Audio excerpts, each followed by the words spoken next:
കാടും മലയും ആവലോടോടി നേടുക നീ ആത്മാക്കളെയും.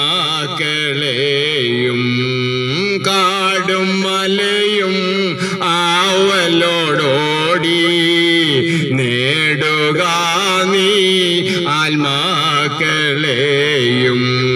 രാഗും പകലും ഗീതങ്ങൾ പാടി പവിത്ര ജീവിത ശോഭയെ തേടി ശോലമിയെ പോൽ കാത്തിരിക്കാൻ നീ. കാന്തൻ വരുമേ ഉണരു സിയോനേ ശോലമിയെ പോൽ കാത്തിരിക്കാൻ നീ. കാന്തൻ വരുമേ ഉണരു സിയോനേ. കർത്താവിന്റെ വലിയ നാമത്തിന് മഹത്വം. അനുഗ്രഹമായിരിക്കുന്ന ഈ പകൽക്കാലം അനേക പ്രദേശങ്ങളിൽ ഞങ്ങൾ വിസിറ്റ് ചെയ്ത് അനേകടത്ത് നിന്നുകൊണ്ട് കർത്താവായ യേശു ക്രിസ്തു ചെയ്ത രക്ഷയെക്കുറിച്ചും ഞങ്ങളുടെ ജീവിതത്തിൽ ദൈവം ചെയ്ത അത്ഭുതങ്ങളെ കുറിച്ചും ദൈവം ചെയ്ത വീര്യ പ്രവൃത്തികളെ കുറിച്ചും മദ്യത്തെക്കുറിച്ചും മയക്കുമരുന്നിനെ കുറിച്ചും രക്ഷയെക്കുറിച്ചും രക്ഷാ നിർണയത്തെ കുറിച്ചുമൊക്കെ ഇന്ന് പകൽക്കാലം പ്രസ്താവിപ്പാൻ സ്വർഗത്തിലെ ദൈവം ഞങ്ങളുടെ ജീവിതത്തിൽ ഒരുക്കി തന്ന വലിയ കൃപയ്ക്കായി സ്തോത്രം. ഇന്ന് പകൽക്കാലം ഈ പ്രദേശത്തും ഈ പ്രദേശവാസികളോട് ബഹുമാനീയരായ എല്ലാ പ്രിയപ്പെട്ടവരോടൊത്ത് ഞങ്ങളുടെ സാക്ഷ്യങ്ങൾ പ്രസ്താവിപ്പാനും കർത്താവായ യേശു ക്രിസ്തുവിനെ ഇന്ന് പകൽക്കാലം ഉയർത്തി കാണിപ്പാനും ദൈവം ചെയ്ത അത്ഭുതങ്ങളെ കുറിച്ച് വിളിച്ചു പറയുവാനും ജീവിക്കുന്ന ഒരു ദൈവം ഉണ്ട് എന്ന് ഇന്ന് പകൽക്കാലം ഈ ദേശത്തോട് വിളംബരം ചെയ്യുവാൻ ദൈവം തന്ന ആ വലിയ കൃപയ്ക്കായി ഞങ്ങൾ ദൈവത്തിന് സ്തോത്രം ചെയ്യുകയാണ്. ഹല്ലേലൂയ. എന്നെ കേൾക്കുന്ന പ്രിയ സഹോദര സഹോദരി, രക്ഷ യേശുവിങ്കിൽ കൂടി മാത്രമേ ഉള്ളൂ, അല്ലാതെ വേറെ രക്ഷ ഇല്ല. ദൈവത്തിന് മഹത്വം. ഹല്ലേലൂയ. അതുകൊണ്ട് ദൈവത്തിന്റെ വചനത്തിനകത്ത് പറയുന്നത് ഇങ്ങനെയാണ്. ഹല്ലേലൂയ.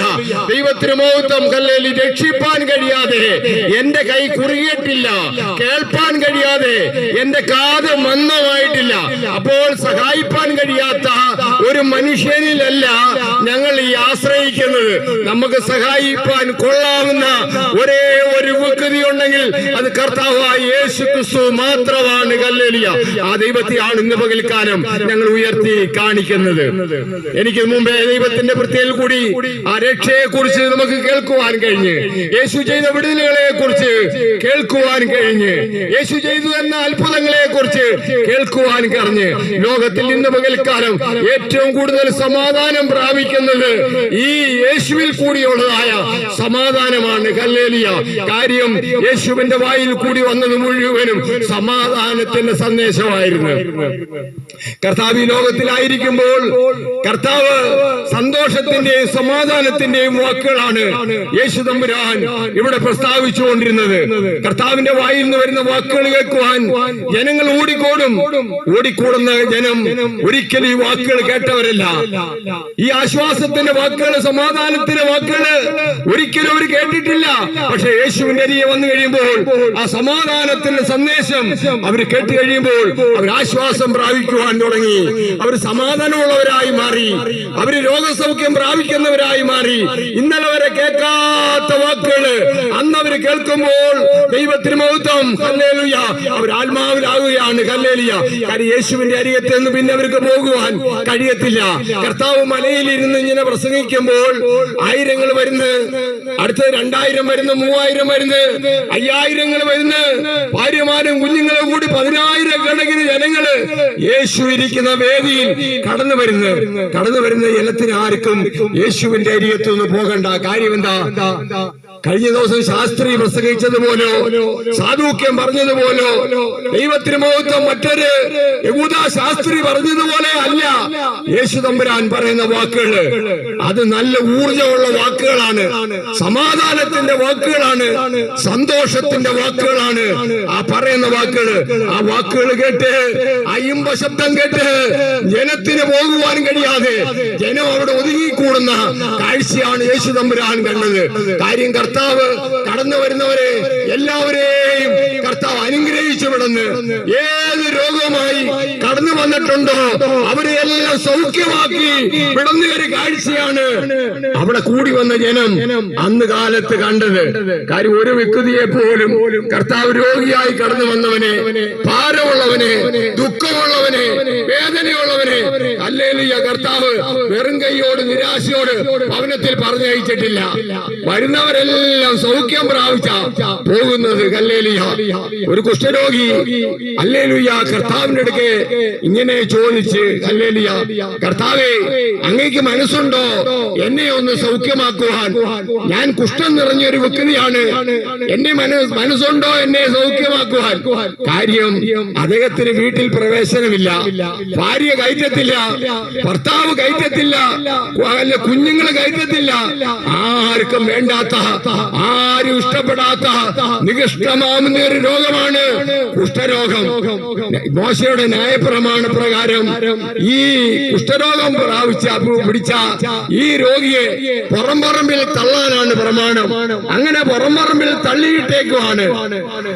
ആ വ്യക്തി കർത്താവിനോട് ചോദിക്കുകയാണ്, കർത്താവേ അങ്ങക്ക് എന്നെ സൗഖ്യമാക്കുവാൻ കഴിയുമോ? കർത്താവ് പറഞ്ഞു, നിന്നെ സൗഖ്യമാക്കും.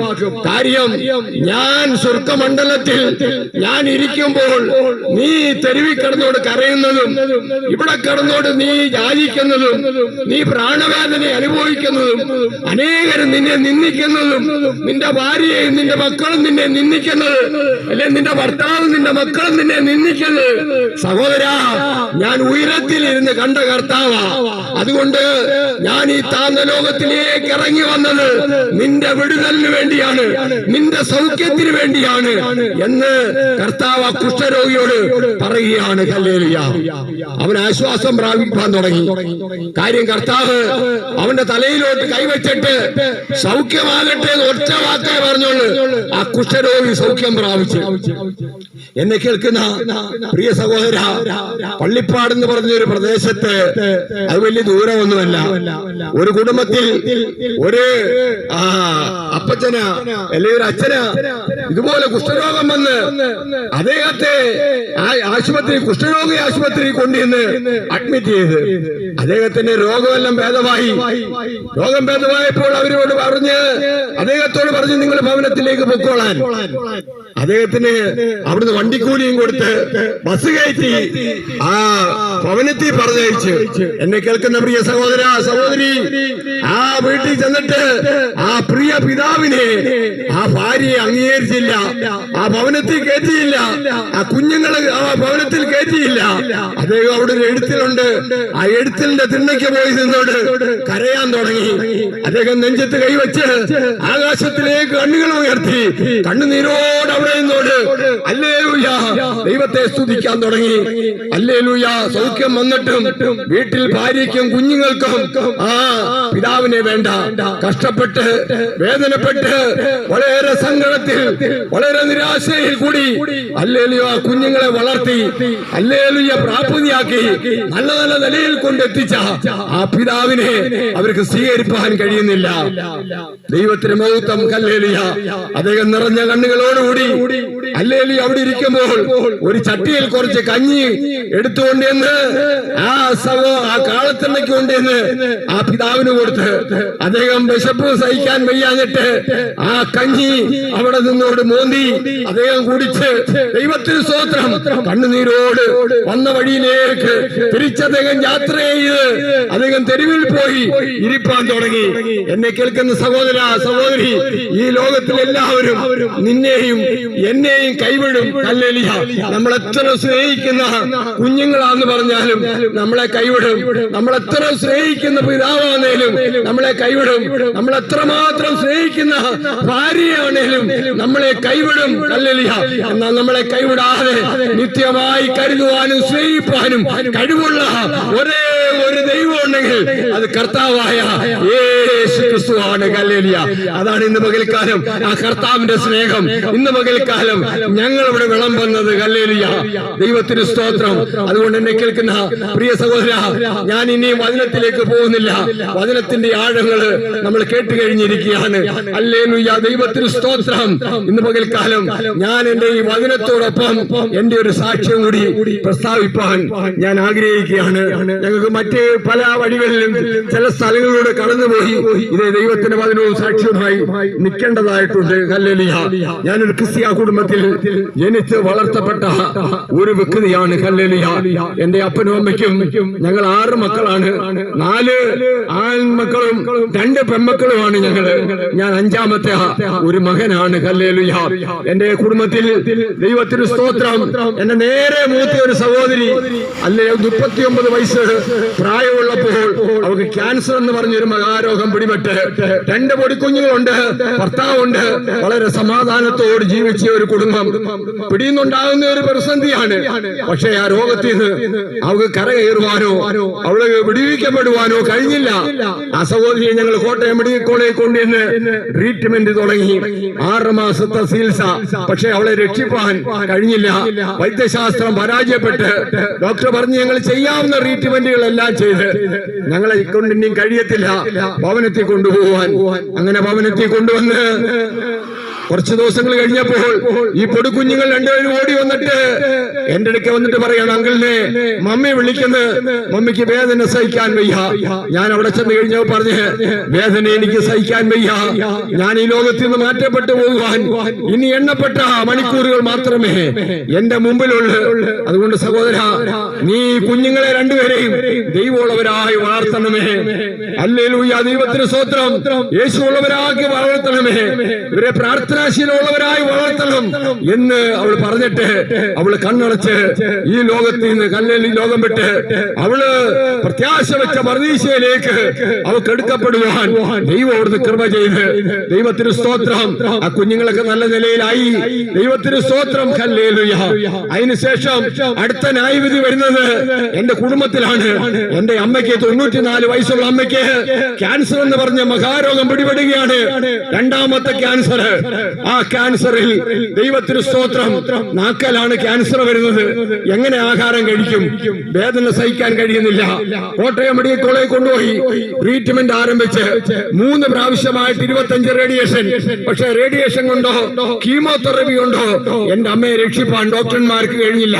ഡോക്ടർമാർ പഠിച്ച സർവ്വ പണിയും നോക്കി. എന്നാൽ ക്യാൻസർ എന്ന് പറഞ്ഞ മഹാരോഗത്തിൽ നിന്ന് എന്റെ അമ്മയെ രക്ഷിപ്പാൻ വൈദ്യശാസ്ത്രത്തിന് കഴിഞ്ഞില്ല. ദൈവത്തിന് സ്തോത്രം.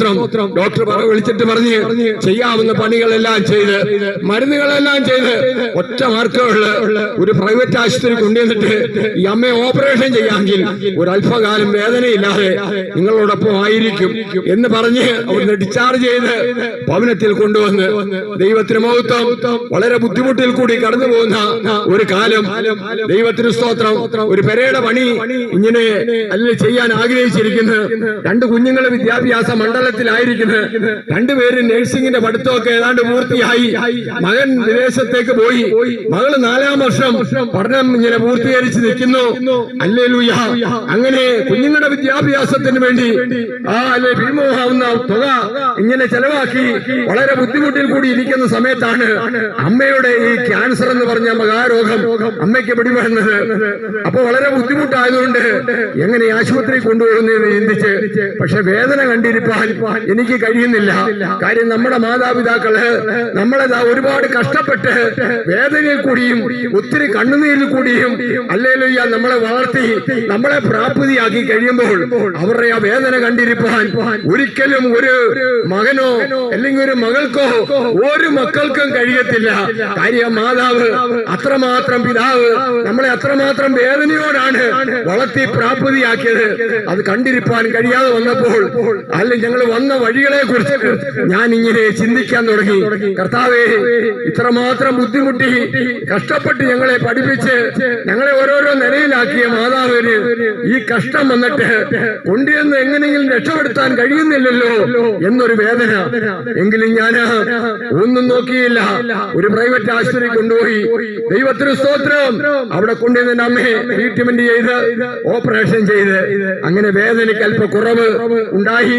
3 വർഷക്കാലം എന്റെ അമ്മ എന്നോടൊപ്പം ഭവനത്തിലായിരിക്കാൻ ദൈവം കൃപ ചെയ്ത് 3 വർഷം കഴിഞ്ഞപ്പോൾ ഒരു ദിവസം സമാധാനത്തോട് ലോകം വിട്ടുപോകുവാൻ എന്റെ അമ്മയ്ക്ക് ദൈവം അവിടുന്ന് കൃപ ചെയ്ത് അത് കഴിഞ്ഞ് അടുത്ത ഏതാനും വർഷം കൂടി കഴിഞ്ഞപ്പോൾ അടുത്ത ക്യാൻസർ വരുന്നത് ഈ സംസാരിക്കുന്ന എനിക്കാണ് 3ാമത്തെ ക്യാൻസർ വരുന്നത്. അന്നനാളത്തിലാണ് ക്യാൻസർ വരുന്നത്. ഞാൻ ആ ക്യാൻസർ സെന്ററിലാണ് ചികിത്സയ്ക്ക് വേണ്ടി പോയത്. ദൈവത്തിന് മഹത്വം. അവിടെ ചെന്ന് എന്റെ വീടിന്റെ പണിയാണെങ്കിൽ മുകളിൽ വാർത്ത ഇങ്ങനെ ഇട്ടേക്കുകയാണ്. ബാക്കിയുള്ള പണികളെല്ലാം ചെയ്യുവാൻ കിടക്കുകയാണ്. ഒരുപാട് ഭാരിച്ചതായ ചുമതലകള് എന്റെ കുടുംബത്തിൽ എനിക്കുണ്ട്. എങ്കിലും അതെല്ലാം ഇട്ടിട്ട് ഞാൻ എന്റെ ട്രീറ്റ്മെന്റിന് വേണ്ടി കടന്നുപോയി. ക്യാൻസർ സെന്ററിൽ ചെന്ന് കീമോതെറാപ്പി ചെയ്ത് എനിക്ക് 7 ഇഞ്ചക്ഷനാണ് ഇട്ടേക്കുന്നത്. 6 ഇഞ്ചക്ഷൻ ചെയ്ത് 25 റേഡിയേഷൻ ചെയ്ത്. പക്ഷെ എനിക്ക് ആഹാരം ഇറങ്ങത്തില്ല, ആഹാരം കഴിക്കാൻ കഴിയത്തില്ല. വെള്ളം കൊണ്ട് മാത്രം ഞാൻ 6 മാസം ജീവിച്ച ഒരു വികൃതിയാണ് ഇവിടെ നിന്ന് ഞാൻ ഈ സാക്ഷി പറയുന്നത്. അല്ലാതെ എനിക്ക് ആഹാരം തൊണ്ടയ്ക്കൊന്നും താഴോട്ട് ഇറങ്ങി പോവുകയില്ല. അന്നനാളത്തിലാണ് മഴ. ദൈവത്തിന് മഹത്വം. അങ്ങനെ ഡോക്ടർമാര് പറഞ്ഞ് അടുത്ത ഒരു ഇഞ്ചക്ഷൻ ഉണ്ട്, അത് ചെയ്യാൻ കഴിയത്തില്ല. കാര്യം നിങ്ങൾ 90 കിലോളം ഭാരമുള്ള വ്യക്തി ഇന്ന് 40 കിലോ ആയി മാറിയിരിക്കുകയാണ്. അതുകൊണ്ട് അടുത്ത ഒരു ഇഞ്ചക്ഷൻ ചെയ്യത്തില്ല. നിങ്ങൾ ആരോഗ്യം പ്രാപിച്ചു വന്നാൽ ആ ഇഞ്ചക്ഷൻ ചെയ്യാമെന്ന് പറഞ്ഞാണ് എന്നെ അവിടുന്ന് ഡിസ്ചാർജ് ചെയ്ത് ഞാൻ ഇങ്ങനെ ഭവനത്തിൽ വന്ന് കർത്താവേ ഈ പെരയുടെ പണിയൊന്ന് പൂർത്തീകരിച്ച് കാണുവാൻ കഴിയത്തില്ലല്ലോ. മകന്റെയും വിവാഹം ഒന്ന് കഴിഞ്ഞ് കാണുവാൻ കഴിയുന്നില്ലല്ലോ. ഒരു പിതാവിന്റെയും മാതാവിന്റെയും ഏറ്റവും വലിയ സ്വപ്നമാണ്, ആഗ്രഹമാണ് മാതാവ് കുഞ്ഞുങ്ങളുടെ നല്ല ഹല്ലേലൂയ ആ ഭൗതിക ആ നന്മയും നല്ല ദൈവത്തിന് മഹത്വം കർത്താവേ അവരുടെ ഭാവിയും നമ്മൾ ഏറെ കൂടെ ചിന്തിക്കുന്നതാണ്. അവരുടെ വിവാഹം കാണുവാൻ ഏത് മാതാപിതാക്കൾക്കും ആഗ്രഹമുള്ളതാണ്. പക്ഷേ വീടിന്റെ പണിയൊന്ന് പൂർത്തീകരിച്ച് കാണുവാൻ ആഗ്രഹമുള്ളതാണ്. ഇതൊന്നും കാണുവാൻ കഴിയുന്നില്ലല്ലോ എന്നോർത്ത് വളരെ വേദനപ്പെട്ട് അവിടെ ഭവനത്തിലിരുന്ന് ഇങ്ങനെ രാപകലില്ലാതെ കരയുവാനും ദൈവസന്നിധിയിൽ ഇരുന്ന് പ്രാർത്ഥിക്കുവാനും അല്ലാതെ വേറെ എന്നെ കൊണ്ട് ഒരു നിർവാഹവുമില്ല. ഞാൻ അവിടെ ഇരുന്ന് പുസ്തകം തുറന്ന് വേദപുസ്തകം തുറന്ന് ബൈബിള് തുറന്ന് ദൈവത്തോട് ഇങ്ങനെ പ്രാർത്ഥിക്കാൻ തുടങ്ങി. ഞാൻ അന്ന് വരെയും വായിച്ചിട്ടില്ലാത്ത വേദഭാഗങ്ങളൊക്കെ ഇങ്ങനെ എടുക്കാൻ തുടങ്ങി. യേശു കർത്താവ് ആയിരങ്ങളെയും 10,000-ങ്ങളെയും ജനങ്ങളെ കർത്താവ് രക്ഷിക്കുകയും വിടുവിക്കുകയും ചെയ്ത ചരിത്രങ്ങൾ അങ്ങോട്ട് വായിക്കാൻ തുടങ്ങി. അപ്പൊ ഞാൻ ദൈവത്തോട് ചോദിച്ച കർത്താവേ, ആയിരക്കണക്കിന് ജനത്തിനെ നിനക്ക് രക്ഷിപ്പാൻ കഴിഞ്ഞെങ്കിൽ മരിച്ച് കല്ലറയിൽ നാറ്റം വെച്ച് 4 നാളായ ലാസറിന്റെ കല്ലറയിൽ ചെന്നിട്ട് ലാസറെ എഴുന്നേറ്റ് വാ എന്ന് ഒരൊറ്റ വാക്ക് പറഞ്ഞപ്പോൾ മരിച്ച് നാറ്റം വെച്ച ലാസറ് ചാടി എഴുന്നേറ്റ് വന്നെങ്കിൽ കർത്താവേ എന്റെ രോഗത്തിന് സൗഖ്യം തരുവാൻ നിനക്ക് കഴിയത്തില്ലയോ അരുമനാഥ എന്ന് ദൈവത്തോട് ചോദിപ്പാൻ ദൈവം എനിക്ക് കൃപ നൽകി. അങ്ങനെ ദൈവത്തോട് നിരന്തരം അങ്ങനെ വീട്ടിലിരുന്ന് കണ്ണുനീരും പ്രാർത്ഥനയുമായി മുന്നോട്ട് പോവുകയാണ്. അപ്പോഴാണ് എന്റെ ചർച്ചിൽ 21 ദിവസത്തെ ഉപവാസ പ്രാർത്ഥന, 18ാമത്തെ ദിവസം പ്രാർത്ഥനയായപ്പോൾ ഞാൻ എന്റെ ഭാര്യ സഹോദരിയോട് പറഞ്ഞ് 18ാമത്തെ ദിവസം പ്രാർത്ഥന ഭവനത്തിൽ നടക്കുകയല്ലേ, ആലയത്തിൽ നടക്കുകയല്ലേ, എന്നെ അവിടുന്ന് കൊണ്ടുപോകാമോ? ഇനി 6 മാസമായില്ലേ ഞാൻ ചർച്ചയിൽ ചെന്നിട്ട്. ഞാൻ അവിടെ ചെന്ന് പ്രാർത്ഥിച്ച് എന്റെ പ്രാണൻ അങ്ങ് പോന്നെങ്കിൽ അങ്ങ് പൊക്കോട്ടെ, സന്തോഷത്തോട് പോകാമല്ലോ. എന്റെ ഭാര്യ പറഞ്ഞു ഒരിക്കലും പോകില്ല, അത് ആരാധനയ്ക്ക് തടസ്സമാകും, മറ്റുള്ളവർക്ക് പ്രയാസമാകും, പോകണ്ട എന്ന് പറഞ്ഞു. എങ്കിലും എന്റെ അന്തരാത്മാവിൽ ആരാധനയ്ക്ക് പോകണമെന്ന് പറഞ്ഞുകൊണ്ടേയിരിക്കുന്നു. എന്റെ ഉള്ള് ആ അന്തരാത്മാവ് സംസാരിക്കുന്നതുകൊണ്ട് എനിക്ക് വീട്ടിൽ ഇരിക്കാൻ കഴിഞ്ഞില്ല. ഞാൻ എന്റെ ഭാര്യ കാണാതെ ഞാൻ എങ്ങനെ സഭാകളിൽ എത്തിയെന്ന് എനിക്കറിയത്തില്ല. എന്റെ ആ പ്രത്യാശയുടെ വലിപ്പം കൊണ്ടോ ആരോഗ്യം കൊണ്ടോ എന്തോ ഞാൻ അങ്ങ് ചെന്ന് അവിടെ ചെന്നപ്പോ ആരും എന്നെ അറിയുന്നില്ല, ഒരിക്കലും എന്നെ മൈൻഡ് ചെയ്യുന്നില്ല. എല്ലാവരും ആരാധനയിലിരിക്കുകയാണ്. ഞാൻ അവിടെ കിടന്ന് ദൈവത്തോട് പ്രാർത്ഥിക്കാൻ തുടങ്ങി. കർത്താവേ എന്നെ അങ്ങ് സൗഖ്യമാക്കണമേ, ഇന്ന് പകൽക്കാലം എന്നെ സൗഖ്യമാക്കണമേ എന്ന് ദൈവത്തോട് കരയുവാനും നിലവിളിക്കുവാനും തുടങ്ങി. ആ ലേറ്റി കിടന്ന് ദൈവത്തോട് പ്രാർത്ഥിക്കുന്ന പ്രാർത്ഥന സ്വർഗ്ഗത്തിലെ ദൈവം കേട്ട് ഹല്ലേലൂയ. അങ്ങനെ എന്റെ പ്രാർത്ഥന ദൈവം കേട്ടിട്ട് അന്ന് പകൽക്കാലം 12 മണി സമയമായപ്പോൾ യേശു തമ്പുരാൻ എന്നെ സൗഖ്യമാക്കി. എന്നെ കേൾക്കുന്ന പ്രിയ സഹോദര സഹോദരി, ക്യാൻസർ എന്ന് പറഞ്ഞ മഹാരോഗത്തിൽ നിന്ന് 15 വർഷമായി ദൈവം എന്നെ സൗഖ്യമാക്കിയിട്ട് ഈ ഹല്ലേലൂയ വൈദ്യശാസ്ത്രം പരാജയപ്പെട്ടപ്പോൾ, ഹല്ലേലൂയ, മരുന്നുകൾ പരാജയപ്പെട്ടപ്പോൾ, ഒരു ഡോക്ടർക്ക് എന്നെ വിടുവിച്ചെടുക്കാൻ കഴിയാതിരുന്നപ്പോൾ യേശു തമ്പുരാൻ എന്നെ സൗഖ്യമാക്കി. അതാണ് ഇന്ന് പകൽക്കാലം ഞാൻ ഇവിടെ എന്നോട് ഉറക്കെ പ്രഖ്യാപിക്കുന്ന ഈ സാക്ഷ്യം. ഹല്ലേലൂയ. ഇന്ന് 15 വർഷമായി രോഗമില്ലാത്തവനായി ഓരോ മുക്കിലും ഓരോ കോണിലും ഓരോ തെരുവിലും നടന്നുകൊണ്ട് ലജ്ജ കൂടാതെ ദൈവത്തിന്റെ സാക്ഷ്യം, ഞാൻ അനുഭവിച്ച സാക്ഷ്യം ഞാൻ വെളിപ്പെടുത്തിയാണ്. ഹല്ലേലൂയ. എന്നെ കേൾക്കുന്ന സഹോദര, നിങ്ങൾ ലജ്ജിച്ച് ഭവനത്തിൽ ഇരിക്കേണ്ട. ഹല്ലേലൂയ. നിങ്ങൾ കടന്നു വാ. ദൈവത്തിന് മഹത്വം. ദൈവത്തിന് നിങ്ങളെ വിടുവിപ്പാൻ കഴിയും. യേശു സൗഖ്യമാക്കുന്ന ദൈവമാണ്. അതുകൊണ്ടാണ് ഞങ്ങളെല്ലാം ഇങ്ങനെ ഇത്രയും ദൈവദാസന്മാർ ഇറങ്ങി വന്ന് ഈ സാക്ഷ്യങ്ങള് ഞങ്ങൾ പ്രസ്താവിക്കുന്നത്. ഞാൻ അതിന് ശേഷം, ഞാൻ സൗഖ്യം പ്രാപിച്ചതിന് ശേഷം ഞാൻ ക്യാൻസർ സെന്ററിൽ ചെന്ന് എന്നെ നോക്കുന്ന ഒരു മുസ്ലിമാണ്, അല്ലെങ്കിൽ ഒരു പ്രൊഫസറാണ്. അദ്ദേഹം എന്നെ പരിശോധിച്ചിട്ട് പറഞ്ഞ്, നിങ്ങൾക്ക് ക്യാൻസർ എന്ന് പറഞ്ഞ രോഗമില്ല, നിങ്ങൾ പൊക്കോളൂ എന്ന് പറഞ്ഞ് അദ്ദേഹം എന്നെ പറഞ്ഞു വിട്ട്. ദൈവത്തിന് മഹത്വം. ഹല്ലേലൂയ. കാര്യം ആമേൻ.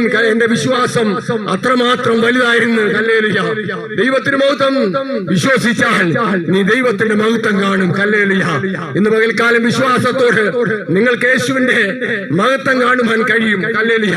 നിങ്ങൾ വിശ്വസിക്കുന്നു സഹോദര, നിങ്ങൾ വിശ്വസിക്കുന്നു സഹോദരി. ഹല്ലേലൂയ. കുഞ്ഞുങ്ങളെ, നിങ്ങൾ വിശ്വസിക്കുന്നു. നിങ്ങൾ ഇന്ന് പകൽക്കാലം രോഗികളാണ്. മാറാരോഗത്താൽ നിങ്ങളുടെ ഭവനത്തിലായിരിക്കുന്നു. ഡോക്ടർമാർ നിങ്ങളെ കൈവടിഞ്ഞോ? സഹോദരങ്ങൾ നിങ്ങളെ കൈവടിഞ്ഞോ? ആർക്കും നിങ്ങളെ വേണ്ടാതിരിക്കുകയാണോ?